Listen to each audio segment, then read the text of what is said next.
Hi friends, welcome to my channel. ಇವತ್ತು ಯಾವ movie review ಅಂದರೆ ಬೈರತಿ ರಣಗಲ್. ಇದು ನಮ್ಮ ಕರ್ನಾಟಕ ಚಕ್ರವರ್ತಿ ಶಿವರಾಜ್ಕುಮಾರ್ ಅವರು ಆ್ಯಕ್ಟ್ ಮಾಡಿ ನರ್ತನ್ ಅವರು ಡೈರೆಕ್ಟ್ ಮಾಡಿರೋ ಸಿನಿಮಾ.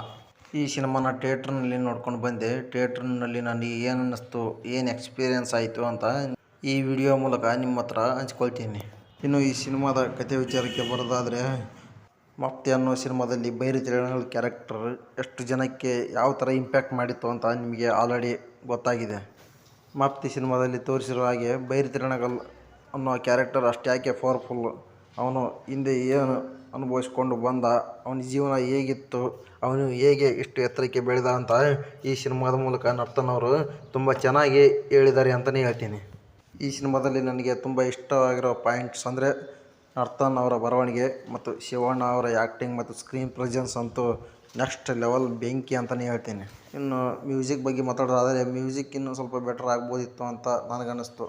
ಕೇಳೋಕ್ಕೆ ಚೆನ್ನಾಗಿದ್ದರೂ ಕೆಲವು ಕಡೆ ಇನ್ನೂ ತುಂಬ ಎಲಿವೇಟ್ ಮಾಡ್ಬೋದಾಗಿತ್ತು ಅಂತ ನನಗನ್ನಿಸ್ತು. ಇನ್ನು ಸಾಂಗ್ಸ್ ವಿಚಾರಕ್ಕೆ ಬರೋದಾದರೆ, ಕಾವಲಿಗ and Bairathi Ranagal title track ಅಂತೂ ನನಗೆ ತುಂಬ ಅಂದರೆ ತುಂಬ ಇಷ್ಟ ಆದವು. ಇನ್ನು ಶಿವಣ್ಣ ಅವರ ಆ್ಯಕ್ಟಿಂಗ್ ವಿಚಾರಕ್ಕೆ ಬಂದರೆ ಏನು ಹೇಳೋಣ ಹೇಳಿ.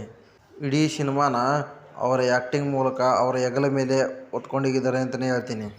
ಈ ವಯಸ್ಸಲ್ಲೂ ಕೂಡ ಆ ಸ್ಕ್ರೀನ್ ಪ್ರೆಸೆನ್ಸ್ ಏನು ಗುರು, ಏನು ಆ್ಯಕ್ಟಿಂಗ್, ಏನು ಲುಕ್ಕು, ಸ್ಕ್ರೀನ್ ಮೇಲೆ ಬಂದರೆ ಸಾಕು ನೆಕ್ಸ್ಟ್ ಲೆವೆಲ್ ಗೂಸ್ ಬಂಪ್ಸ್ ಅಂತಲೇ ಹೇಳ್ತೀನಿ.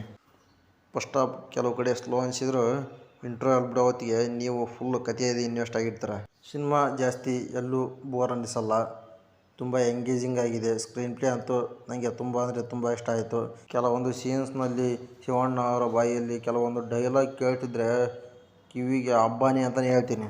ಇನ್ನು ಈ ಸಿನಿಮಾ ನೋಡಿರೋ ಥಿಯೇಟ್ರ್ ಎಕ್ಸ್ಪೀರಿಯನ್ಸ್ ಹೇಳೋದಾದರೆ, ಏನು ಗುರು, ಶಿವಣ್ಣ ಎಂಟ್ರಿ ಸೀನ್ ಮತ್ತು ಲಾಂಗ್ ಹಿಡಿಯೋ ಸೀನ್ ಬಂದಾಗೆಲ್ಲ ಥಿಯೇಟ್ರ್ ಪೂರ್ತಿ ಚಿತ್ತಾಲ್ ಪತ್ತಾಲ್ ಗೂಸ್ ಬಂಪ್ಸ್ ಅಂತಲೇ ಹೇಳ್ತೀನಿ. ಓವರಾಲ್ ಸಿನಿಮಾ ಹೇಗಿತ್ತು ಅಂತ ನಾನು ಹೇಳೋದಾದರೆ, ಇದು ಈ ವರ್ಷದಲ್ಲಿ ಬಂದಿರೋ one of the best mass action blockbuster cinema ಅಂತಲೇ ಹೇಳ್ತೀನಿ. ನೀವು ಶಿವಣ್ಣ ಅವರ ಫ್ಯಾನ್ ಆಗಿದ್ದರೆ ನೀವು ಈ ಸಿನಿಮಾನ ಕಾರು ಎತ್ಕೊಂಡು ನೋಡಿ ಶಿವಣ್ಣ ಅವ್ರ ಫ್ಯಾನ್ ಅಂತ ಹೆಮ್ಮೆಯಿಂದ ಹೇಳ್ಕೊಂಡು ಬರ್ಬೋದು. ಆ ಥರ ಒನ್ ಮ್ಯಾನ್ ಶೋ ಶಿವಣ್ಣ ಅವ್ರ ಸಿನಿಮಾ ಅಂತಲೇ ಹೇಳ್ತೀನಿ. ಈ ವರ್ಷದಲ್ಲಿ ಈ ಥರ ಕ್ರೇಜ್ ಇಟ್ಕೊಂಡು ಬಂದಿರೋ ಸಿನಿಮಾಗಳು ತುಂಬ ಕಡಿಮೆ. ಅಕಸ್ಮಾತ್ ಬಂದಿದ್ದರೂ ಆ ಸಿನಿಮಾಗಳು ಏನಾಗಿವೆ ಅಂತ ನಿಮಗೆ ಆಲ್ರೆಡಿ ಗೊತ್ತಾಗಿದೆ. ಆದರೆ ನಾನು ಇವತ್ತು ಈ ಸಿನಿಮಾಗೆ ಹೋಗಬೇಕಾದ್ರೆ ಥಿಯೇಟ್ರ್ನಲ್ಲಿ ಈ ಸಿನಿಮಾದ ಕ್ರೇಜ್ ನೋಡಿ ಸಿನಿಮಾ ಹೇಗಿರ್ಬೋದು, ಹೇಗಿರುತ್ತೆ ಅಂತ ಎಕ್ಸೈಟ್ ಆಗಿದ್ದೆ.